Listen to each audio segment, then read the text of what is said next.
Hello everyone, it's Tuesday on Your View. Welcome to the show. I am Morayo Afolabi Brown as always.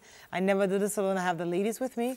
Hello, good morning ladies. Good morning. YK in the building. Yo, good morning. How you doing? Good morning. I was going to say something else today for my banter, but I've changed it. Okay. Because of Obiajulu.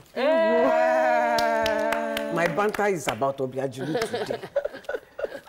Proudly African. Thank you. I love the confidence. I love that you have decided to abandon colonial mentality. No, she will come back and wear it next week. It doesn't matter. It's the road to the road to heaven is one step.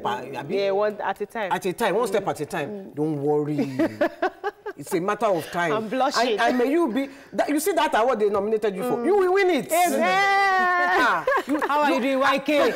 I'm fine. That is my own banter today. You can move. Started doing a celebration of Nigeria, green, white, green. Yes. Sharp. It's Celebration. It's not about. It's just my choice to wear green. And we will still celebrate Nigeria on January 1st. I mean, October 1st. YK, are you Nigerian? How are you doing, Obiajulu? I'm recuperating. You know, on Friday I complained I wasn't feeling too good, so I went to the hospital. I was diagnosed of typhoid and malaria. So I rested all weekend, yeah. So I'm on medication. I'm feeling. So that's why you decided not to wear your hair today? No, I wasn't. not why. YK, I wasn't talking to you. I was. Yeah, I actually, when I was weaving the hair, the lady was like, "Are you taking this hair?" I said, I can, but I don't know. Let me see how I feel, you know. So this morning, as I got in, somebody suggested, I was like, oh, I don't even feel like putting any load on my head, so let me just You know, that thing is low, though. It is. Ask them. Mine is light. Very light. How you doing, Even the scarves I wear, I get hot. Yeah, sometimes. How you doing, I'm very, very good. I'm very good, and I'm just going to do a bit of ranting, you know. I know a lot of people will say that they're looking for work, and I engaged with 2 entrepreneurs in Lagos yesterday that have been trying, like me, to recruit and keep good staff. And we hear things like, she said that somebody got the job and just did not resume. And another person called her back and said, I cannot be closing at 7. No, I can't closing at 8. She now said, okay, can you close at 7? He said, I want to close at 6. I want to work from 9 to 6. And you're not negotiating salary, you're just negotiating the time you want to work. And also, can the commission increase? She was now wondering, you have no experience, you've never done this before. I'm going to be training you, and before you resume, you know, it's not about you're willing to work, you're giving conditions. You're ready. And it's everywhere. So I don't know how we're raising the current generation of job seekers, that they feel so entitled to give a list of all the things they want to achieve without willing to do the work. I have a testimony which I'm going to share once it's finished cooking. But it goes to how this testimony came about is based on my willingness to serve. I wasn't looking for anything. I was just willing to go bend over backwards to help somebody. Yes, and then something came out of it. But so a lot of millennials, and somebody asked me when I was doing an interview with my school, to get part of the oral interview, and they asked me that what are my thoughts on millennials, and the way their mode to work. And I was like, listen, that matter touches my heart because I've worked with a number of them.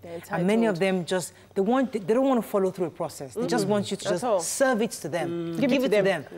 You know? You are saying your salary, you are saying the times you want to work. So you're not willing to put in extra effort. Something we really never resume. Let me tell you, it is leadership by example. Okay. Our school symposium this year is Teacher Don't Teach Me Nonsense.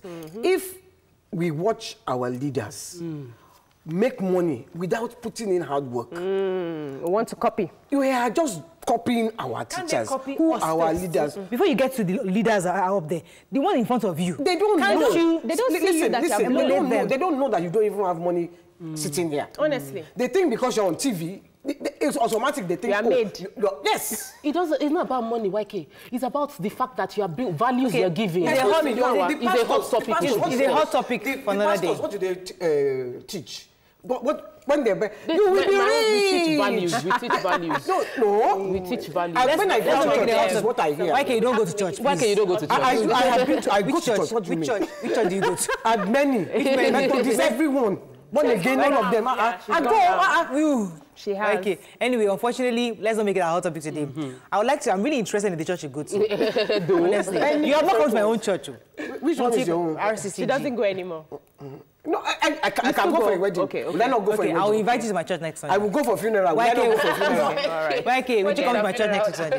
When my partner and I decide we will go this Sunday, we'll just go. Okay. So anyway, I'm inviting you to my church this Sunday, YK. No, thank you. Anyway. I'm busy. Let's go on a break. When we come back, we'll look at the top stories in the paper. Stay with us. We'll be right back.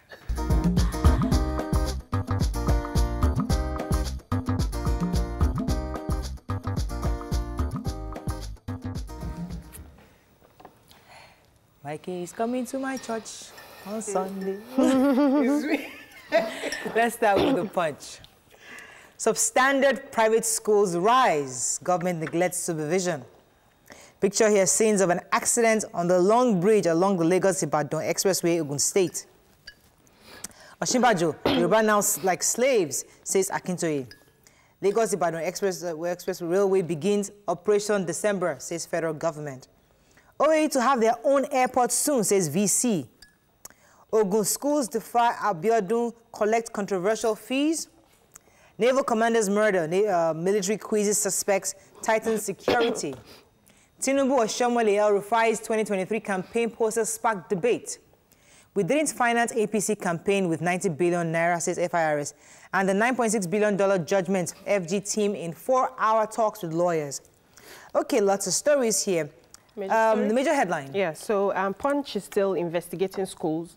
You know, they always pick a project and they follow through. So they've realized that most schools, especially in several states, they mentioned the states like Benue, for instance, they operate in, the private schools are substandard and they operate in uncompleted buildings. They don't have qualified teachers. They just get WAEC certificate teachers, and then they pay them as low as 3,000, 4,000. Their tuition for the whole session is about 3,000 naira. And they also noticed that a lot of the Ministry of Education is not doing enough to, to monitor, to supervise, and most times they are more carried away with the bribes they collect than ensuring that they have a proper standard in the schools. And this is a major thing for us. We're talking about education. The government needs to step in and, disempower most of these illegal private schools. That's 20 years after, I earned, when I was doing my after secondary school, I earned 3,000 naira for teaching after secondary school, and we're still doing the same thing 20 years after. So we need Governor to Ogun State. Yeah, he had asked the schools to stop paying the PTA levy. The parents to stop paying the PTA levy. 3,700. Yeah, 3,700. But the schools, some of them have continued, and they've warned the parents that you better not talk. Abeokuta Grammar School is one of them. There are several schools who have refused to obey the governor. And OAU says they're going to have their own airport because they're going to start the course on aeronautics very soon.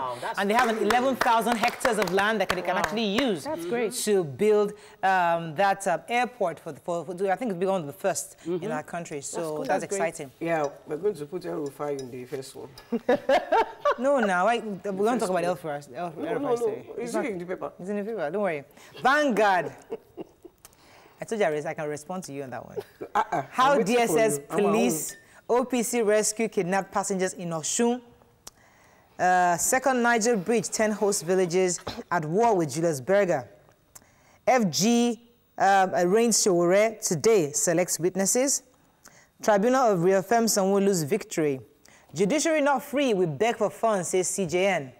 Major headline, DSS and police rescued 10 passengers. Yes, so this bus was coming from Abuja and it was attacked at Imesile Ibokun Road, Ibokun Road in Osun State. They got the information because one of the passengers, Kuburat, had been communicating with her family members consistently across the journey, and suddenly she stopped picking her calls and she wasn't responsive, and so immediately the relatives got in touch with the police and and they were able to work with the OPC and work with DSS. A joint effort was used to rescue all of them and nobody was hurt, and there was no ransom paid, and it was a fantastic one. So I applaud all the people that worked on this together. We need to see more of this, and that's really why it's the story. Meanwhile, within that same story, the Zamfara state governor is screaming out that he needs help, that Boko Haram sects have taken over 7 of the local governments in his states. And so, please, can we have such swift joint efforts also in dealing with Boko Haram in Zamfara State? Okay, moving on now to the Nigerian Tribune. Judiciary must be financially independent, says CJN. Border closure, 500 truckloads of perishable goods stranded at Seme border. Boko Haram planning to attack 7 local government mosques and car market, says the Zamfara government. Nigerian doctors frustrated will continue to go abroad. Tell us something we don't know. How I will reverse climate change in Nigeria. Wow, says our president. FG trying to make trouble by paying level 1 to 6 minimum wage, says Labour. Major headline, CJN is complaining that they need to be financially independent. Who has that story? Yes, I do. And particularly the CJN, while inaugurating, no, it was his inauguration, because he was giving appointing... The SANs, SANs, yes. Giving them their... So while giving that, he was saying that the judiciary cannot keep begging. One, he complained about the salaries of the judges, saying that most of them retire into penury and they die of many ailments because they can't afford health care. Second, he mentioned how the budget seemed to be stagnant and even going down consistently over many years, that you cannot say that somebody is free and then, it's like when you put a cow to pasture and say, go and roam, but then you tie it down. Yes, so in essence, the judiciary is tied financially and they always have to beg. But he said that the judiciary, in terms of judgment, has only fear of God, but it would be nice if they are completely free. And I think that the government should pay attention to it. They're very independent in their judgments. The Supreme Court doesn't care. Moving on to the border closure. So the Association of Nigeria Licensed Customs are saying that over 500 trucks loaded with perishable goods are stranded at the Seme, following the partial closure. And these are, some of them are genuine importers who they've paid their government duties, they are not owing, that they are appealing that they should be allowed in. So what I think is, I know that they are trying to say that they want to stop the smuggling, but then the smugglers don't actually take the right route. They go through their, back door. Everything has been blocked. Yes. Back door and front door. Businesses are perishing. A lot of people have taken loans to do this business. I disagree that everything has been blocked. What has happened is that things are coming in, but we are now paying more than premium. We are paying what is above premium. First class. Mike, I think we should do a topic where let people call in to share their experiences on how much they're having to pay for goods, especially because of the papers. Statistics has it that 52% hike. Yes, I would like Nigerians to share their stories. For me. Yesterday, it was 19,500. On the papers, it was not 2 weeks that you had me check. It is 19,500 for making Nigerian rice. Meanwhile, before the closure, Made in Nigeria ranks for like 11,000 or 12,000. Right. It is now 19,500. Right. Now, if my salary is 30,000, let's even assume that they have implemented that 30,000, and I buy a bag of rice for 19,500. In the same vein, they're also saying that those who produce locally produced goods in Nigeria are actually happy about the closure because now they can sell more. The only problem now is distribution. They can't get it across the country. They're both sides. They are selling. Yeah, but the distribution, if the distribution is solved, whether we can get it across, but it will come down. Because right now, the reason where it's 19,000 because it's not all across.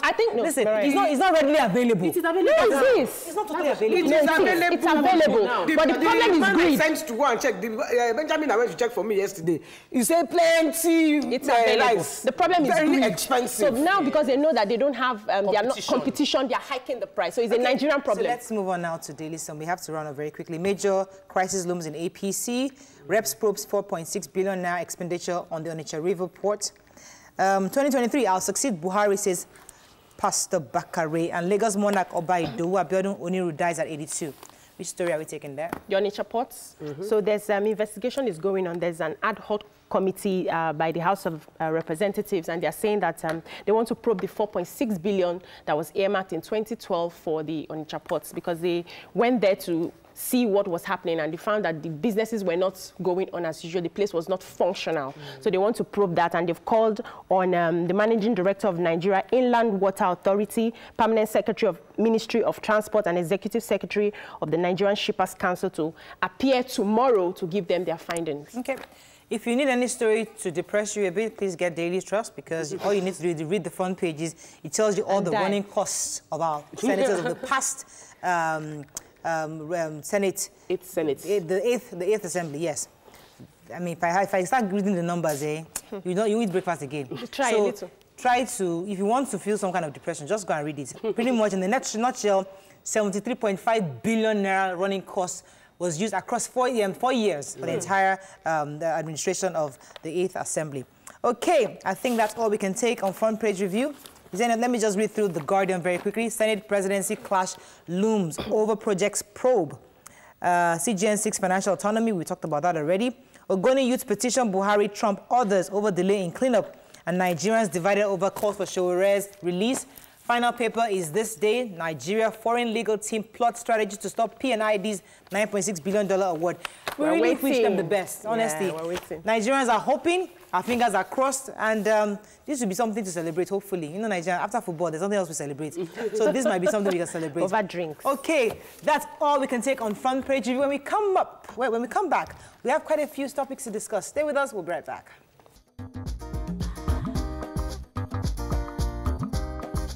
Stay tuned. Your View will be right back.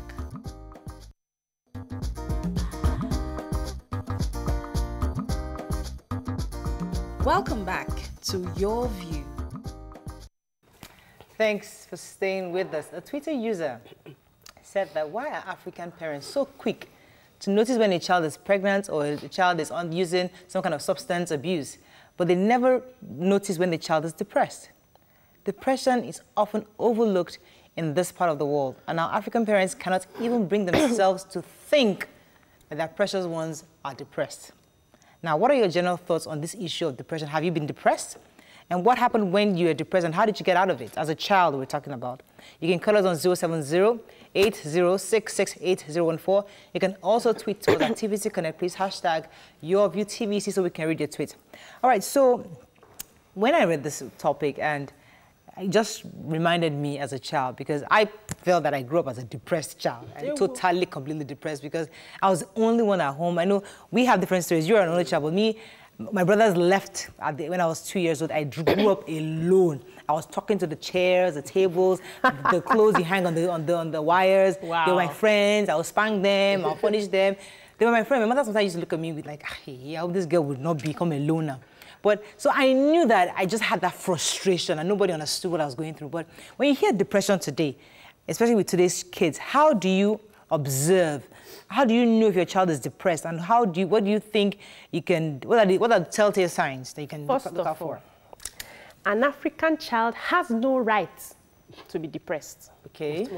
As an African parent, you don't see your children as human beings. They're supposed to take orders without complaining. You are frowning, repair that face before I slap you. What is wrong with you? You are overly happy. Why are you laughing like that? What's funny? You know, so as an African child, you grew up in a situation where you are not listened to, so to speak. Nobody wants to know how you really feel. They don't care. It's not like they are doing it because they don't love you. That's their way of showing love, but they don't really get in to understand the children. I remember growing up, and then for every sickness I had, every time I used to have this very painful menstrual cycle, and every month my father would be asking me, "Are you pregnant? Are you pregnant?" And I'm like, "Daddy, I'm doing my menstrual. I'm not pregnant." At some point, I got scared because I felt, maybe there's a way they catch that pregnancy without somebody touching you, because the way he constantly, you know, asked me, "Are you pregnant? Are you pregnant?" And then I realized that for an African parent, they use their children as, it's more like a status thing, that I raised a good child, I raised a perfect child. And then when you bring pregnancy home, it dents that image for them. So they are more concerned that you're not pregnant than how you really feel. That's just being an African child. We all experience it one way or the other. So, but do you agree with that? Because, go ahead. So in answering, the Twitter user brought it up basically because she feels like, you know, there are many womb watchers. They are looking at you. You are looking pale. Bring your hand. Bring your nail. You are pregnant.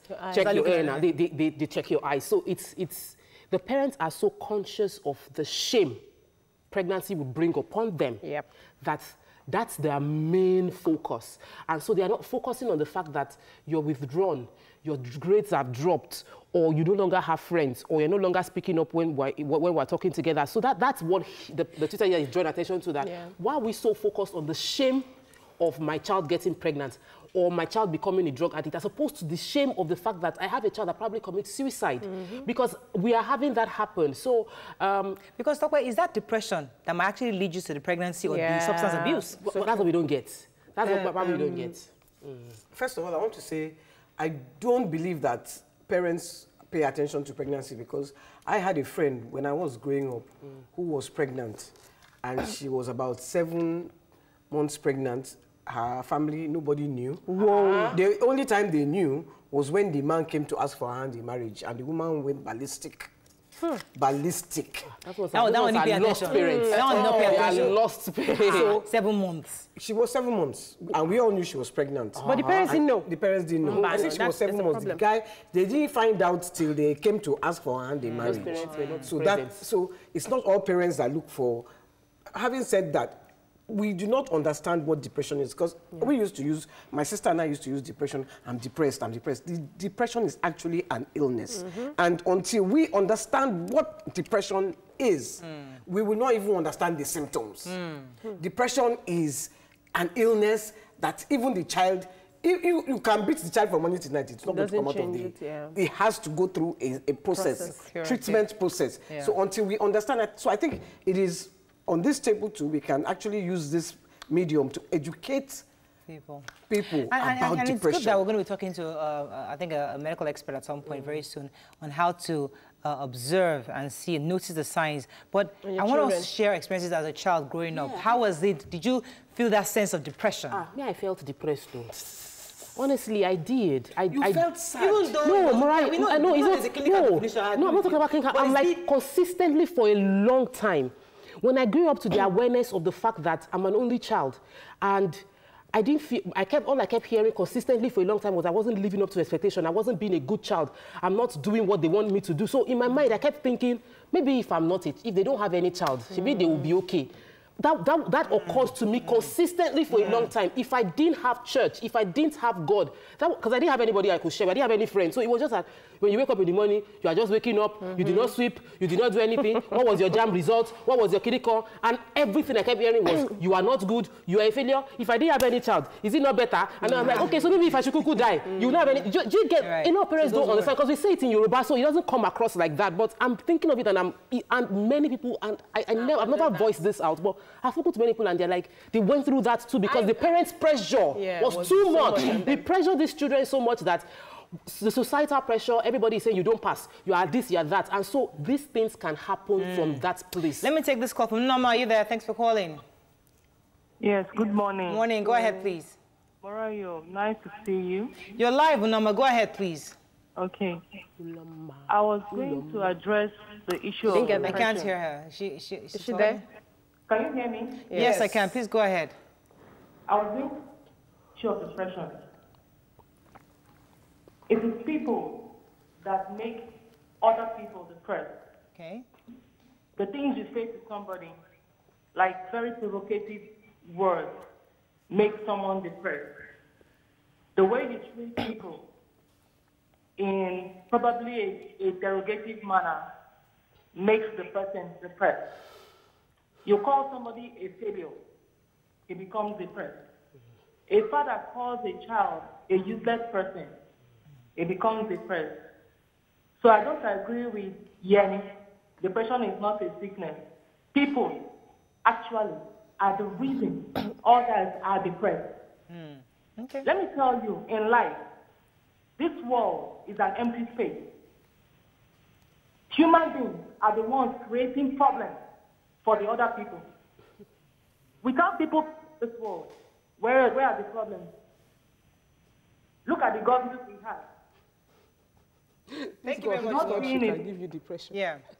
I mean, point taken. Yes, go ahead. But there's medical depression. There's medical. Yes, Uloma, there is medical. Me sad. But you can't make you get depressed. Yes. If you don't have an issue. It can come from people. Depression can actually come from being bullied at school. It can come. Depression can come in any form. There's medical and non-medical. And when you now become depressed and it becomes an illness, it has to be treated as a medical. Because we always assume that you can snap out of it. You can't. You can't really snap out of it. You have to be treated. So that's what you're trying to make us understand. So for me, growing up, I was practically a depressed child. And no, I guess we're all depressed. Yeah, somehow. And because my parents were not together, and I was constantly being maltreated by my different stepmothers, and there was a time I ran away from the house. So, you know, I was always sad. I don't talk at home. I'm always inside. I don't come out. I don't mingle. In fact, there was a day my father called me timid. And in my mind, I'm like, this guy does not know me. Honestly, he doesn't know me, you know. But then my fear now is, I know that adolescents, when they get to a certain age, they start changing. That teenager crossing to adult age, and they have a lot of mood swings. So we have to be very careful that we do not just say this child is depressed. Wrongly label a child. The child might just be going through that process. So I'm glad that we have somebody who will be asking certain questions. Let me take this call from Mike. Mike, are you there? Thanks for calling. Yeah. Go ahead, please. Morning. Morning. Yeah, I just want to thank you for this wonderful topic you were treating this morning. Okay. And the lady who is sitting close to the other one, dressed in green, made a real description of what depression is all about. At home, we all grew up as children, and like she said, our parents, the way African style, the way we are brought up, we don't know little about children's behavior. And so children are not important in our society, unlike here, where we live in our schools. We don't have psychologists, we don't have special people to take care of children who are depressed. So the society is, in fact, even I don't know if everything has changed today, that you have people that talk to one another when they are depressed. Here, even at home, children, when they're not doing well in the school, even the school authority have special people to talk to them. I'm not bullying on children, because when we bully, I'm taking from the part of children. I'm not talking of the adults. Right, right. Because it's a wide range of something. So I would have advised that in this situation, you invite experts. Who are specialists. Certainly. In a few minutes, we're going to bring in somebody who is an expert, but we just wanted to share our own experiences first before the expert comes, because I know growing up, I knew I went through that phase. And the thing that helped me was the fact that I was living two lives. At home with my half-sisters then, my half-sister, my half-brother, I felt always bullied. I felt harassed. I felt intimidated. I was too tall. I wasn't pretty enough. I couldn't dance. I didn't know any song. You know, those things that make a teenager or a young person feel totally inadequate. But the good thing that helped me was the fact that when I go back to school, I was in boarding house in Corona then. I was a prefect. I was somebody that was looked up to. I was a first leader. I was a leader. So that gave me that balance. Okay, at home I am this pulled down person, but when I'm in school, I am a responsible girl. So it gave that kind of help me. If I didn't have that responsibility, life, I wouldn't know what had happened to me, because I would have totally felt. And yet, parents don't catch in on this. That's what the I say. My parents don't catch in on the challenges adolescents are going through, and that is what we must achieve with this show: is to raise awareness of parents to observe the changes in their children, and not just assume that she's been a teenager, she's been difficult, she should get out of it. She's been withdrawn. My friend's brother committed suicide when we were young. I mean, I think maybe I was about 18 when we went to their house, and he had hung himself. Hi. You know, and the parents missed that guy's depression. Right. Let me take this call. Good morning, are you there? Yeah, good morning, ma'am. Go ahead, please. Thanks for calling. Yeah. Thank you, ma'am. I'm a victim of depression. Okay. Yeah, and it happened twice. I had my result damaged in school by my HOD due to my refusal to get in line with ungodly requests. And as a result of that, I had my result damaged from a second class upper to a third class. That really affected me for more than 6 years. And right as I'm talking to you, I'm writing a book on overcoming depression. Wow. Which I would like people to read, because it's not something that is easy to overcome. Very true. Thank you very much for sharing. Because it is not. Okay. I have a cousin who suffers depression, and I know what she goes through. And it's not just I'm sad. It is not.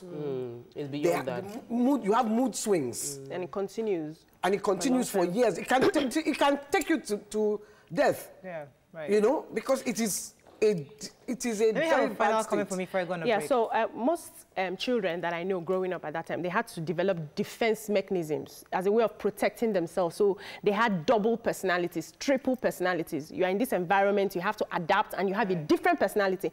And the funny thing is that the parents do not even know these personalities of the children. It's a major problem that we have to look into. Let's go on a break. When we come back, we'll bring in our guests to join us and help us enlighten us more on this topic. Stay with us. We'll be right back.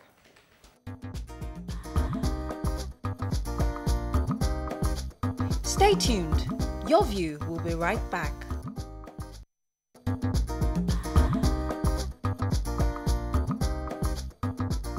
Welcome back to Your View. Thanks for staying with us. On this segment, our guests will be enlightening us on what every parent or guardian needs to know about depression in children. Can children suffer this depression, and how do you help your child through this process? Joining us on the show is a consultant psychologist, Mojubola Ibiri. Welcome to the show, madam. Thank you very much. You can call us on 070-8066-8014. You can also tweet to us at TVC Connect. Please hashtag YourViewTVC so we can read your tweets. Okay, thank you so much for being on the show with us today. You've heard earlier when we were talking about our own experiences concerning depression, and what everybody practically said is the fact that parents totally miss the signs. Now, how does an African parent know the signs compared to when your child is just acting up? How do you tell the difference between a depressed child and a child who's just being unruly? I think it's important at this stage, even though it's early, to say that even physicians, psychiatrists can miss the signs. Yes. So it's scary, but it's the reality of what depression is. How can parents know?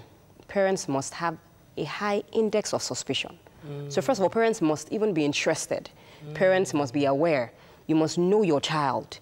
Know them, you know, to the extent that you can adequately or effectively say that this is what my child would do. This is the pattern of my child. This is, and that doesn't only come by observing, sometimes by asking questions. I remember when we were young, my dad said to my brother once, "So what don't I know about you?" So this is a father feeling like I know everything about you. And then my brother said, "I pretend a lot." My dad said, "You almost died." How can a boy that I feel like I've known all my life just tell me I pretend a lot? So it takes interest, it takes wanting to know, it takes time. And you know, we often always say that to a child, love is spelled time. Sometimes the time that parents, you know, keep pressing the phone and the child is telling you something that you think is insignificant might actually be the time that they're trying to open up to you about something. Sometimes it's about you watching their actions or their behavior. So a few months ago, I noticed that my daughter just became unduly irritable. She was shouting at her brother at every opportunity that she got, and I just said, "Come, let's talk." So I put her in the room and I was like, "What's going on? I've noticed that in the past couple of days you've been shouting at your brother. She's 8. You've been shouting at him, snapping at him. You're getting angry easily. What's going on?" And she said, "Mom." I said, "Yes." She said, "I'm under a lot of stress." So what you did was what I wanted to do. And I'm thinking, stress. Eat, you sleep, you go to school, So I'm like, "So what's going on with you?" And she was like, "You know, just sometimes having too many people all around at the same time, not being able to," and I'm like, it may seem insignificant, but the little things that they say, the little things that they do, the deviations from the norm. So your child is doing extremely well in school, and then you start noticing a complete deviation in grades. You notice that this child is unduly sad, crying, keeping to self, unduly irritable. You assume that's just her personality. She's the introvert. She's an introvert. She doesn't like to be out there too much. How do you differentiate an introvert from somebody who is going through some kind of depression? Also, it still goes back to knowing. Okay. If you know someone well enough, although introverts are quite difficult people, but what you'd find in children is that children would almost always have depressed or elated mood. Okay. Then there's irritability. Aside that, children start to complain about physical symptoms. So first off, depression is not very common in pre-pubertal children. In pubertal children, it's more common, especially because, you know, children before puberty don't have a cognitive ability to describe exactly what they feel at all times. But by the time a child starts telling you all the time, oh, mommy, I have tummy upset, or you notice that a child that was doing very well in school, the grades dropped, or you notice that a child who had previously attained bladder control just starts to wet their bed. Again. So yes, some of these things are some of the things that we look out for in children. So I have this question, because I noticed that my kids just know this is a new session, they just changed classes. And somehow one of my twins is in a class that doesn't really like his teacher. So he pretended last week that he was having tummy ache and he didn't go to school. And I called, when my husband told me David is not in school, I said, David doesn't really like his teacher. When I got to my nanny said, if you see what David, immediately you left, all of you left, you just started playing. And that she now asked him, so why did you say? He said, I'm not sure I want to go to that school again. I don't want to go to that class again. So, and I'm saying that because I was aware that I've seen him with a teacher he loves, that even when he's in pain, he would want to go to school. Interestingly, my son saw your son in school, and he greeted David. He greeted her very, very. She's like, man, please, I'm not in this mood. David, why would you greet me like, you know? So I could tell he was troubled. So as a parent, how do I walk through that? Because I know that I've spoken to teacher. She's a good teacher. He's in a new environment, and he needs to understand how to balance his emotions there. I think it's important at this stage to then talk about transitions. And transitions could be as little as changing a child's school, changing a child's class, or changing a child's teacher. I often say that children should be taken along. Many times parents dismiss a child's input in decision-making concerning them. So this conversation we're having, I had it with a parent last week, and she said, her son doesn't like his new class teacher. And I said, you know what? Sit him down and ask him why. So you're coming from this class, you loved this teacher. What is wrong with this person? Is it because of what the siblings that have gone ahead of you had said? Did she do something? Did she smack you? Did she correct you in a way that you didn't like? Find the why. And after having that discussion with him, speak with the teacher as well, and then try to broker a peace meeting. That, you know, well, this it's extremely, this person is not bad, this person is your teacher. At this point, so I think it's important to also say that open lines of communication with your children, such that they feel comfortable to tell you anything and everything, be their best friend. Because that's where a lot of parents miss it these days. We'd rather spend time on our phones than spend time with our children. So my question is, how do you now differentiate blackmail? Because I know that most kids, they get to a certain age, they want to always have their way. And then when you don't give in, they blackmail you with those moods. How do you tell that this is actually depression, or this child just wants to blackmail me because she wants this? For that, we would have to go back to the home front. What is going on in the home front? If a child is exposed to abuse, any form of abuse, physical, emotional, sexual, or psychological, or neglect, or if a child watches violence all of the time, those are the kind of children that would need coping.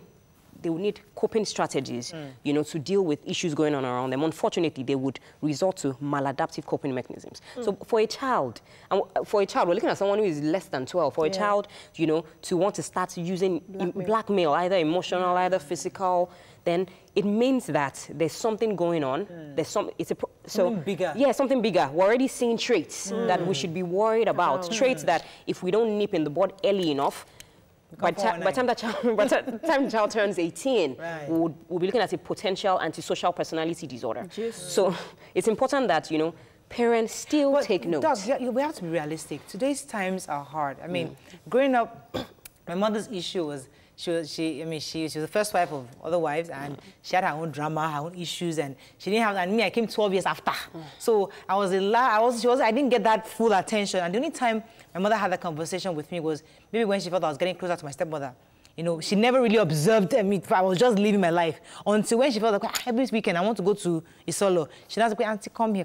This is your house." So, you know, that's where we went. So, in a situation where the parents are realistically busy. They are chasing life. Life is happening to them. They're having issues, frustration at work, frustration in marriage. To pay. How can you observe a child? I mean, that's almost so insignificant. No bonus. I think you want the child to just manage.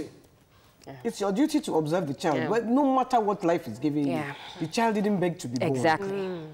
And I'm not talking from an expert point of view. I'm just talking as parents. A parent. I've watched parents neglect their children because of life, and the child will suffer. So it's your duty as a parent to Pay attention. Compartmentalize. I think it's also important, what she's talking about, you know, neglecting the child, to also talk about when parents over-involve themselves with the child. Okay. So at the end of the day, what we're looking at is balance. So I'll listen to your story about, you know, growing up and then getting negative comments, critical comments all of the time. And I remember a patient that I managed 2 months ago. This patient did not come with sadness, did not come with poor sleep. He came with full-blown suicide. And that was when, you know, he opened up to us and told us that all of his life, all that he had often heard from his parents were comparison to how this other person is. Does this person have 2 heads? Is this person doing better than you? Why can't you do this? And for them, for the parents, it was all about academic achievement at the detriment of the emotional well-being and wellness of that child. Unfortunately, they've now created a monster that is bigger. It's academic achievement. Let me take this call first. Good morning. Are you there? Good morning. Thanks for calling, Femi, I believe. Yeah. I just wanted to contribute a little bit as concerns my own experience with my daughter. My daughter is in primary 5. Her mother wants her to do WAEC, and I'm saying no. She should do primary 6 before going to secondary school. So I told my daughter, we don't live together. We're separated, so we'll be still with her mom. So whenever they come for holidays, I speak to them. So I told my daughter, well, do you want to go to secondary school without doing primary 6? She said, yes. And I said, don't you know that if you don't do primary 6, you may not do well when you get to secondary school? And I told her that I want her to do primary 6. Now, her mom called me yesterday. There's a form they gave for me to fill. And I told the mom that I want her to do primary 6. She started, you know, making a noise over the phone. I cut off. Now, I want to ask, what effect that disagreement we have on her going to secondary school without doing primary 6? So that's the issue that I have now, because I know, you know, my daughter will be feeling one, you know, somehow. I don't know how she feels about it, but I've told her my own position. Thank you very much, Mr. Femi. All right. The advice.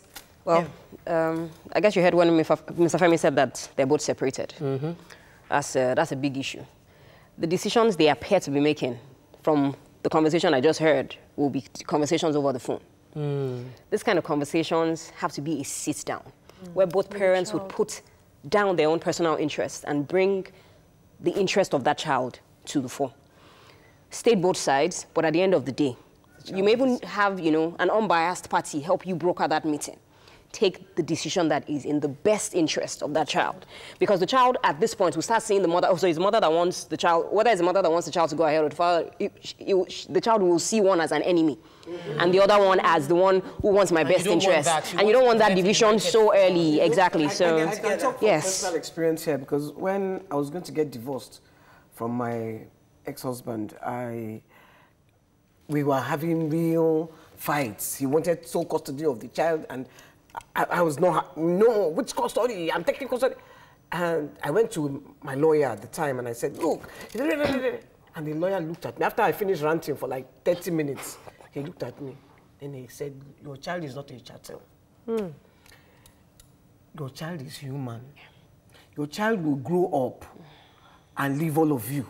So whatever decision you take now, make sure you take it in the best interest. That the child will not hate you in future. You and your husband go and sit down and talk about the progress and how you will do the. When he spoke to me like this, I felt like crying. I quickly drove to my ex-husband's house. I sat him down and I said, come, let's settle this our fights. In the interest of the child. In the interest of the child. So we had joint custody, and after that, I mean. Yeah. So I think that's a really good point. You have to come together. Don't make it a phone conversation. It's such an important situation where to have theory and practical knowledge on this situation. I'm so happy about it. Okay, so as we're rounding up, I really hate to round up this conversation, but one of the things I would like you to highlight is, so your child is depressed. What do you do? I mean, obviously, he is at the point where he's not talking to anybody, he's withdrawn, he's irritable.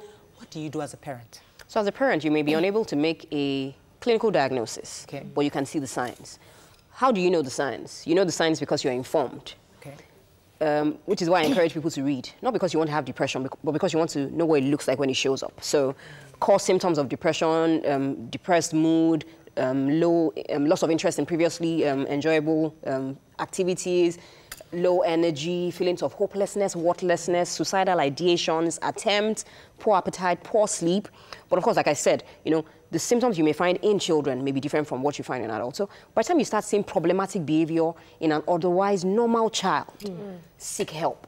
Don't wait until that child starts to cut themselves. Where's the help? Is it doctors? Where are we going? Okay, so help is available. So for instance, at all the flagship centers in Lagos State. Okay. So if you went to a primary healthcare center in Lagos, you would get help. If you went to LASUTH, you would get help. If you came to the Federal Neuropsychiatric Hospital, which has a child and adolescent specialist unit, you would get help. And then, of course, there are private institutions, private psychiatric facilities too, where help. Let me take this final call. Good morning, are you there? And I'll take to his help.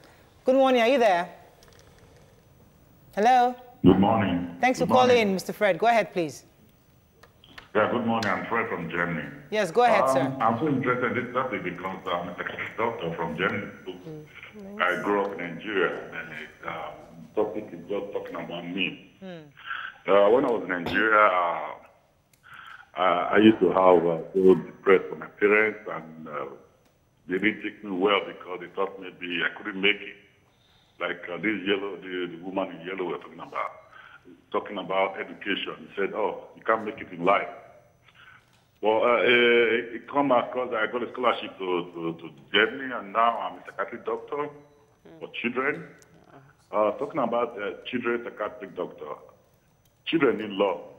We in Nigeria, we don't show children love, Parents just build a big house, put the children there, go to work, come back from work, eat. Oh, how are you doing? How was school today? That's all the parents ask from children. What did you do to school today? What did you do about school today? No. You don't play with children. You don't hug your children. You don't go out with your children. Or you go out with children. Maybe you go out to ShopRite, or you think maybe that is what the child needs. No. What the child needs, sit down with this child, play as if you are playing with your own mate. Then this child will be so close to you. Thank you so much, Fred. This child will be discussing with you. If you don't have these things, then this child will have distance from you. Thank you, Fred. Fred just hit a chord with me. I don't know how to play. I don't know how to play. I am a mom. I don't know how to play.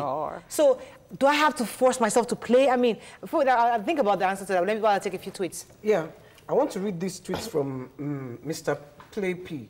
He says, I have been living with depression for 9 years. It's not been easy, but I survived from talking about it, and I think the only way to survive it is to keep talking about it. And then he sends another tweet. He says, I'm now a mental health facilitator around universities and secondary schools, and I'm trying my best and curbing this menace that's been overlooked. So as I was saying, my question before, I don't play. So as a parent, we don't know how to play. We didn't play growing up. Nobody used to play with us, so I don't know how to play. Now I have to start playing. Well, I think we played a lot. we played a lot growing up. We played Suwe, we played Ten. It's to find...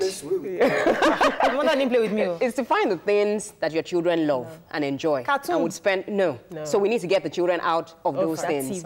Buy art materials. Play. You can paint their hands and paint with it. If it's swimming, go spend time with them swimming. If it's, you can take a walk with them. You can take them to football lessons and stay at their lessons. Just find things that they enjoy and spend time doing that with them. That's what I say. Taught us how to play hopscotch, Suwe.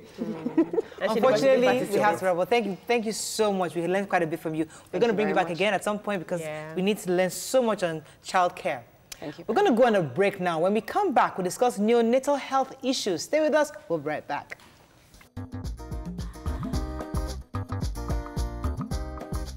Stay tuned. Your View will be right back.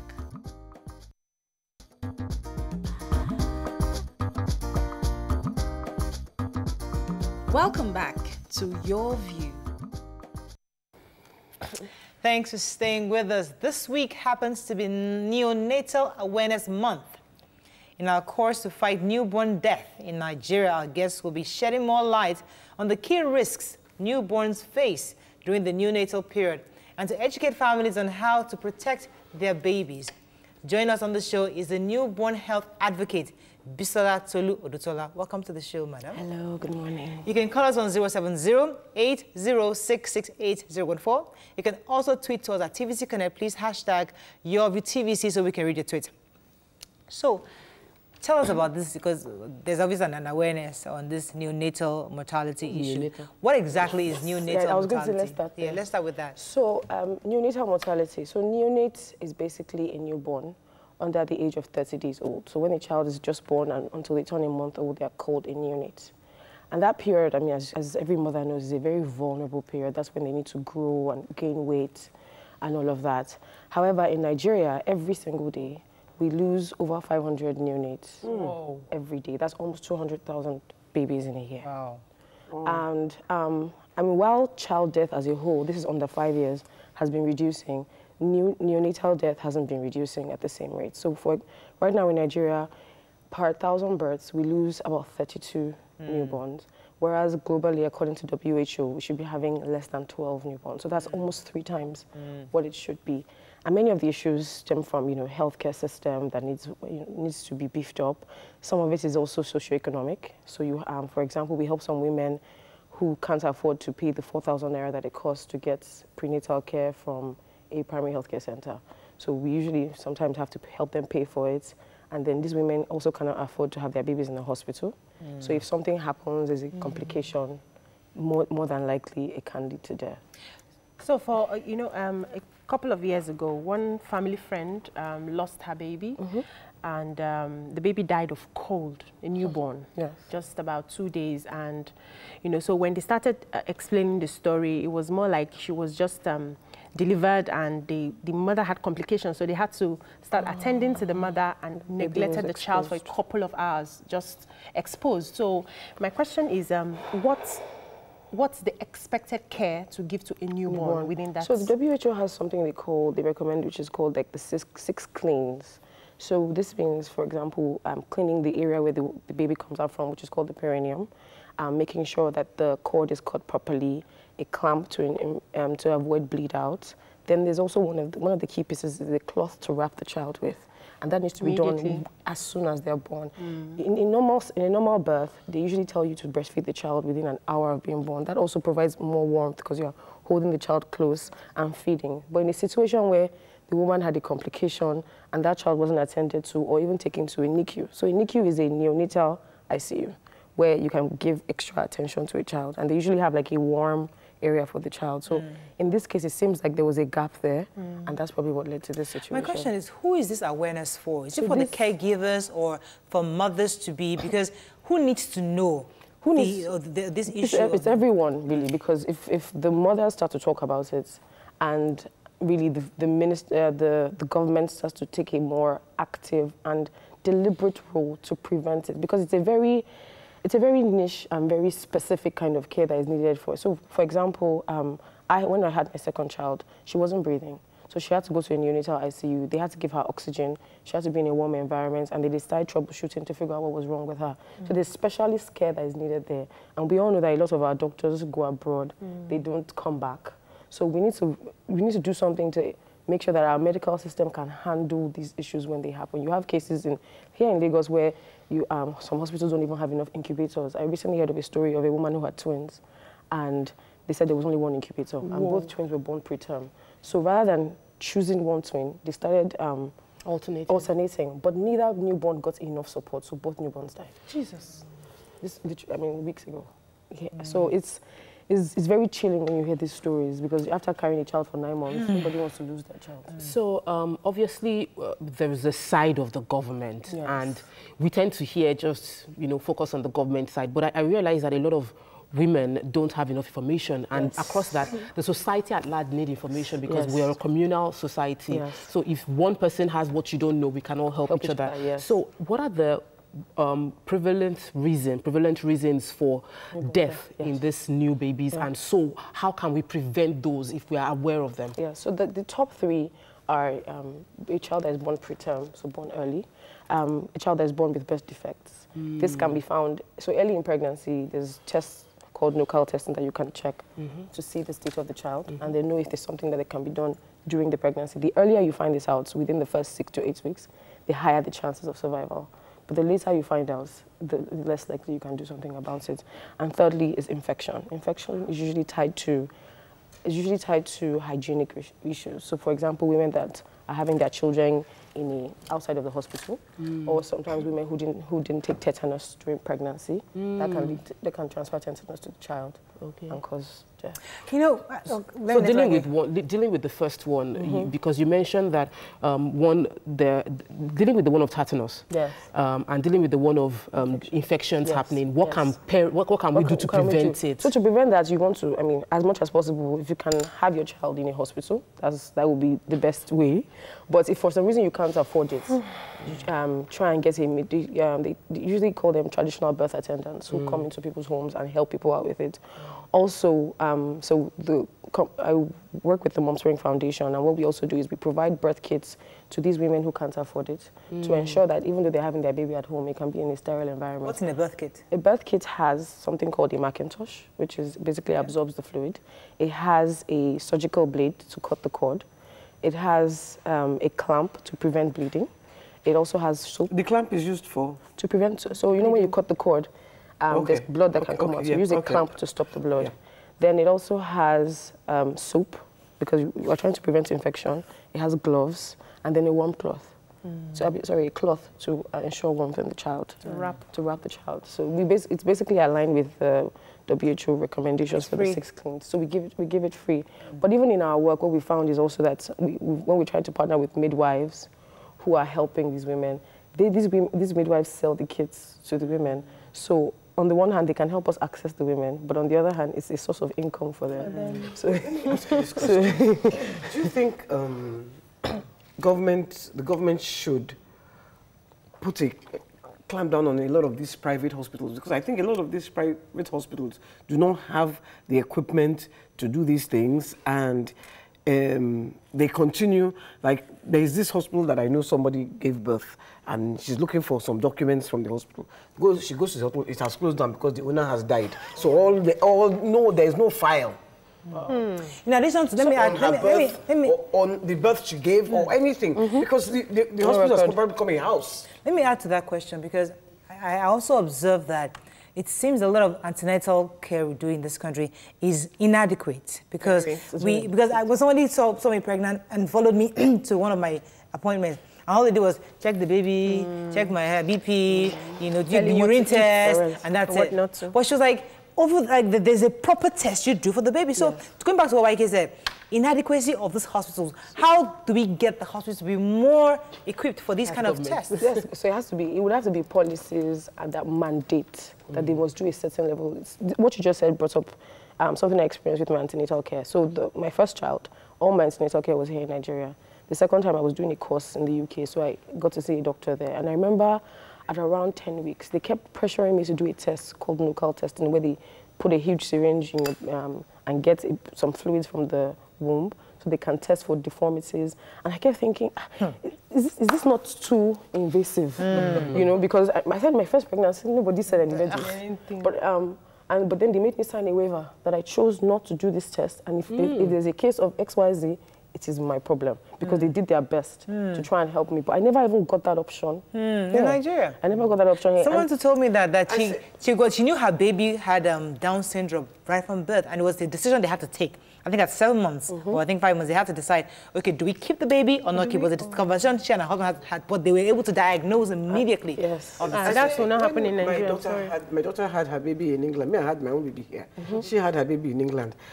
And I was just like, there is no way you can die unless it's your time. No, but that's one view, yes. Because they brought out, when the baby, they were monitoring the baby, they were monitoring the mother, they were everything. And then when the baby came out, they put the baby under one warm light and they were massaging it till it woke up. There were 4 midwives in the room. It was NHS, so it was not private hospital.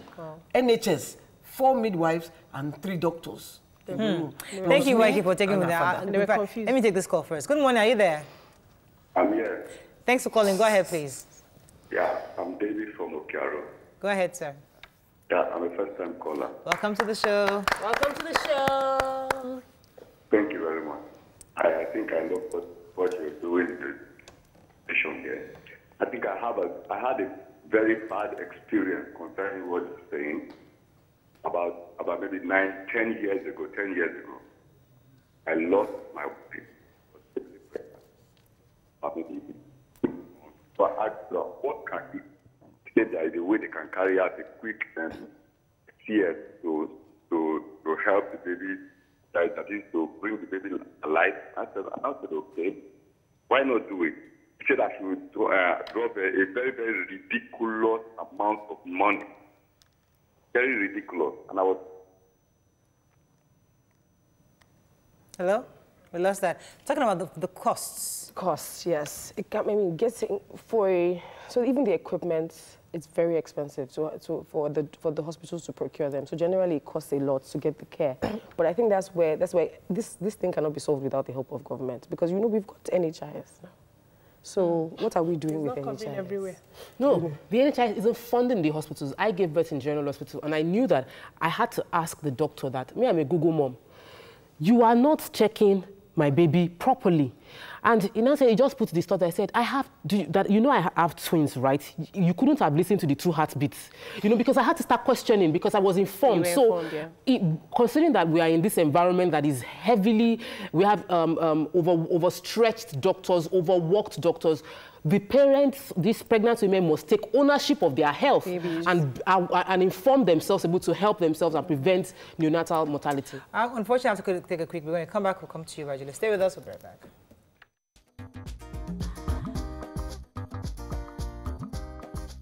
Stay tuned. Your View will be right back. To Your View.